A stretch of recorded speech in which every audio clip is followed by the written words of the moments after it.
तो अब कोलिजन्स करते हैं। कोलिजन्स क्या हुए, है ना, इसको अपन मान सकते हैं कि ये एक स्पेशल केस है।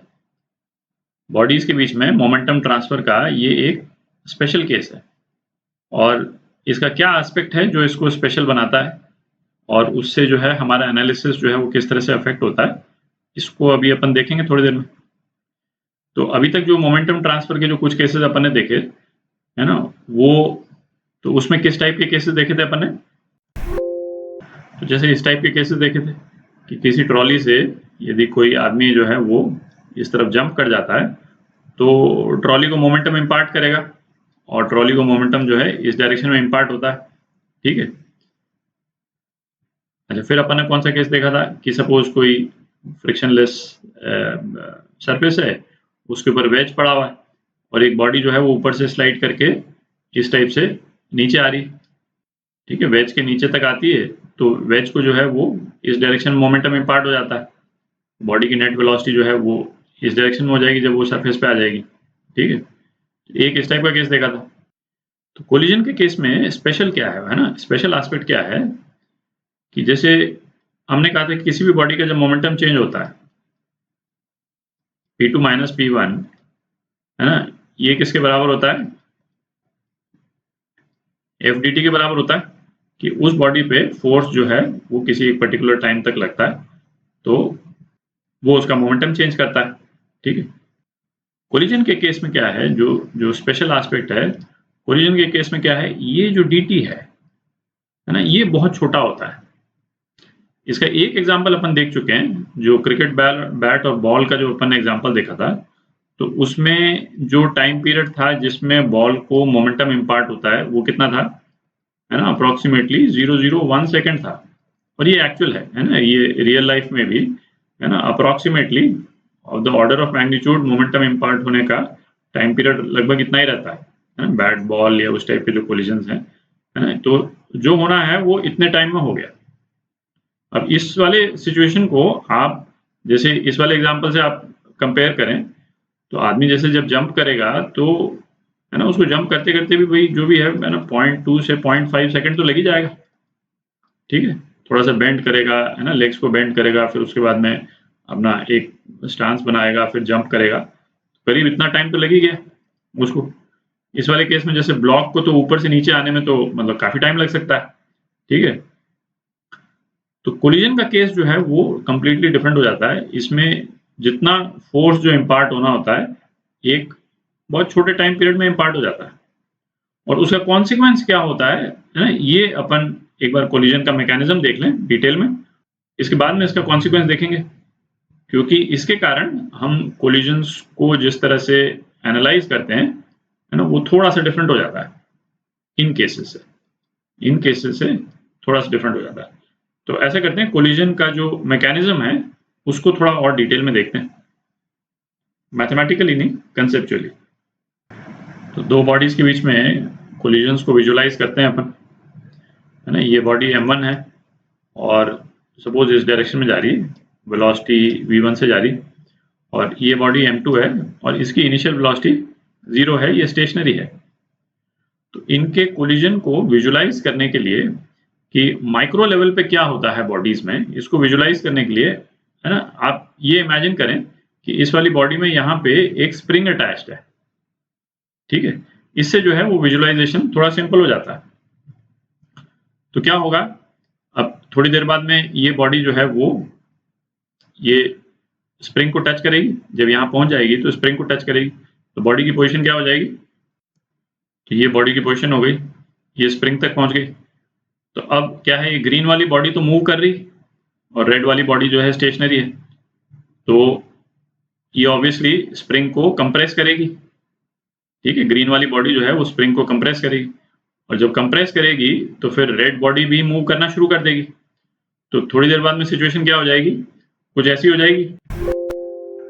तो थोड़ी देर बाद ये सिचुएशन हो गई, है ना, स्प्रिंग जो है वो कंप्रेस हो गई, ये बॉडी भी किसी एक वेलोसिटी से मूव कर रही है, सपोज इसको v2 डैश बोल देते हैं, और इस बॉडी की वेलोसिटी कम हो गई। ठीक है, तो इस बॉडी की वेलोसिटी सपोज v1 डैश हो गई। ठीक है, अब ये स्प्रिंग जो है वो कब तक कंप्रेस होगी, ये स्प्रिंग जब तक कंप्रेस होगी जब तक V1 डैश जो है वो V2 डैश से ज़्यादा नहीं हो, है ना? जब तक V1 डैश V2 डैश से ज़्यादा है, इसका मतलब रिलेटिव मोशन है ना? ग्रीन की वेलोसिटी रेड से ज़्यादा है, तो वो स्प्रिंग को कंप्रेस करती रहेगी, ठीक है?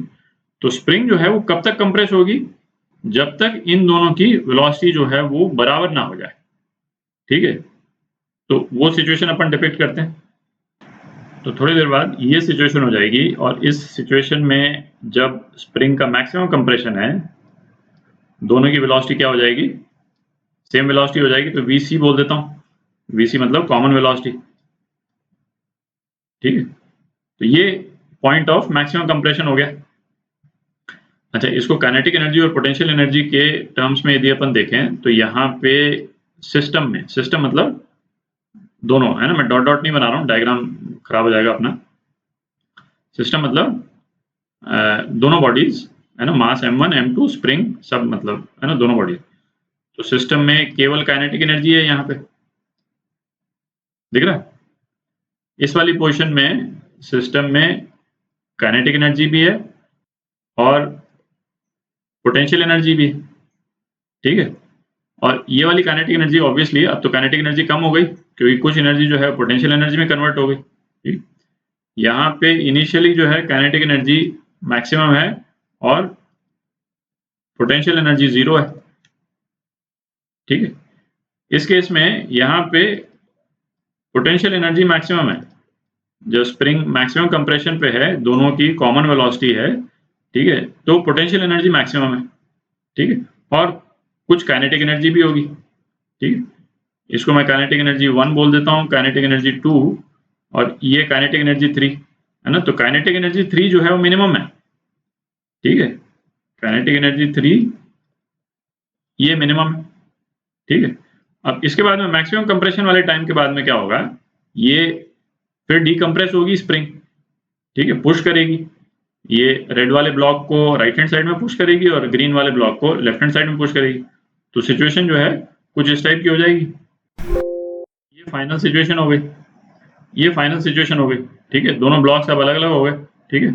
स्प्रिंग की जो पोटेंशियल एनर्जी थी वो 0 हो गई, पोटेंशियल एनर्जी फिर 0 हो गई, ठीक है? इस ब्लॉक को एक फाइनल वेलोसिटी मिल गई, V2F बोल देते हैं, ठीक है? ये ब्लॉक, अच्छा, इस ब्लॉक की फाइनल वेलोसिटी तो राइट हैंड साइड में रहेगी। ग्रीन वाला जो ब्लॉक है इसकी फाइनल वेलोसिटी इस तरफ भी हो सकती है और इसकी फाइनल वेलोसिटी इस तरफ भी हो सकती है ना? ये डिपेंड करता है कि ये ब्लॉक कितना हल्का है, ये ब्लॉक कितना भारी है, ठीक है? और ये वाला ब्लॉक जो है इनिशियली किस वेलोसिटी से जा रहा था या रेस्ट पे था, है ना? कई चीजों पे डिपेंड करता है।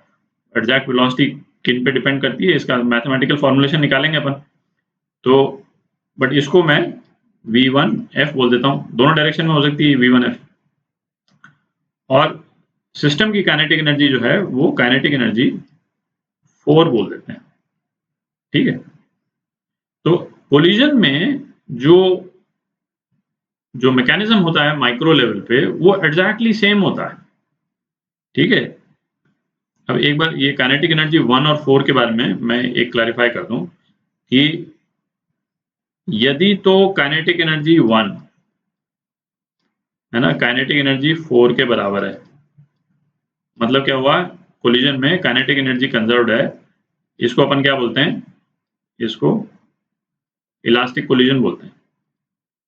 और इस टाइप के कोलिजन को अपन डिटेल में अभी थोड़ी देर में देखेंगे, है ना, 1-2 वीडियो में। और यदि काइनेटिक एनर्जी 1 काइनेटिक एनर्जी 4 के बराबर नहीं है, ठीक है, तो इसको हम बोलते हैं इनइलास्टिक कोलिजन। और इसको भी मैथमेटिकली अपन एनालाइज करेंगे, बट बेसिक प्रिंसिपल ये। और जनरली फिर इनइलास्टिक कोलिजन में काइनेटिक एनर्जी 4 मतलब इस वाले स्टेज में वो कम होती है काइनेटिक एनर्जी 1 से। और बैलेंस एनर्जी कहाँ चली गई? बैलेंस एनर्जी जो है जैसे साउंड प्रोड्यूस करने में या हीट प्रोड्यूस करने में चली गई, तो जो फाइनल स्टेज होती है उसमें उतनी काइनेटिक एनर्जी नहीं होती। कुछ रेयर केस में काइनेटिक एनर्जी इस फाइनल स्टेज में ज्यादा भी हो सकती है काइनेटिक एनर्जी 1 से। वो किस केस में? कि सपोज कोई एक्सप्लोजन ही हो गया, है ना, आपने किसी एक बॉडी को दूसरी बॉडी से मतलब स्ट्राइक कराया और वो इस तरह से स्ट्राइक किया कि दूसरी बॉडी एक्सप्लोड कर गई, ठीक है, या पहली वाली बॉडी एक्सप्लोड कर गई, तो जो फाइनल पार्टिकल्स जो बनेंगे एक्सप्लोजन के बाद के, है ना, उनकी काइनेटिक एनर्जी ऑब्वियसली ज़्यादा होगी, ठीक है। पर इनइलास्टिक कोलिजन हो चाहे इलास्टिक कोलिजन, कोलिजन के जस्ट पहले और कोलिजन के जस्ट बाद जो मोमेंटम है सिस्टम का, सिस्टम मतलब अगेन बना ही देता हूं, सिस्टम मतलब दोनों मिला के मोमेंटम जो है, और यहां पे जो मोमेंटम है सिस्टम का अगेन दोनों का एड वो सेम रहेगा, ठीक है। पी जो है वो कोलिजन में पीएफ के बराबर ही रहेगा, इलास्टिक कोलिजन हो चाहे इनइलास्टिक कोलिजन हो, ठीक है। कोलिजन को विजुलाइज करने के लिए ये जो इस टाइप का जो अपन ने स्प्रिंग लगा करके एग्जांपल बनाया, ठीक है, ये एक्चुअल लाइफ इवेंट में किस तरह का दिखता है ना, इसको जरा एक बार देखते हैं। तो सपोज जैसे ये दो बॉल्स कोलाइड कर रही हैं, ये बॉल वेलोसिटी v से आकर के दूसरी बॉल से टकरा जाती है, तो कोलिजन के टाइम पे आप माइक्रो लेवल पे यदि देखेंगे, है ना, तो बॉल का शेप जो है वो चेंज हो जाता है, इन द सेंस कि जैसे ये रेड वाली बॉल जो है उसका शेप कुछ इस टाइप का हो जाएगा कोलिजन के टाइम पे, ठीक है, और ये जो ग्रीन वाली बॉल है इसका शेप कुछ इस टाइप का हो जाएगा कोलिजन के टाइम पे, ठीक है। ये डिफॉर्म हो गई, डिफॉर्म हो गई तो माइक्रो लेवल पे आप सोचें तो एक तरह से जो मॉलिक्यूलर बॉन्ड्स वगैरह जो हैं उनके बीच में डिस्टेंस कम हो गया, जो मॉलिक्यूल्स जो थे वो सपोज पहले इतनी दूर थे, ठीक है, और मॉलिक्यूल्स के बीच में जो मॉलिक्यूलर फोर्स है उसको स्प्रिंग के रूप में आप विजुलाइज कर सकते हैं, ठीक है। तो जब ये कोलिजन हुआ तो बहुत छोटे पीरियड के लिए ये डिस्टेंस जो है ना ये कम हो गया, ठीक है। तो पोटेंशियल एनर्जी जो जिसकी हम बात कर रहे थे, तो ये मॉलिक्यूलर बॉन्डिंग में जो पोटेंशियल एनर्जी है ये बढ़ गई बेसिकली, ठीक है, और वो जो है वो स्प्रिंग की पोटेंशियल एनर्जी की तरह डिस्प्ले होती है और इन दोनों बॉडीज को, है ना, सेपरेट करती है फिर, जिस तरह से अभी अपन ने देखा। तो लोगों ने जो है मतलब अच्छा जैसे तो इसी चीज को विजुलाइज करने के लिए साइंटिस्ट ने जो है जैसे हाई स्पीड कैमरा लगा करके और कोलिजन्स को देखते हैं कि एक्चुअल कोलिजन के टाइम पे क्या होता है। तो एक फोटो अपन देखते हैं जिसमें जैसे गोल्फ बॉल को एक जो गोल्फ का जो ये होता है क्लब होता है ना, वो स्ट्राइक कर रहा है, तो आप देखिएगा कि गोल्फ बॉल जो है वो कितनी डिफॉर्म हो जाती है ना। तो फोटोग्राफ देखते हैं जरा।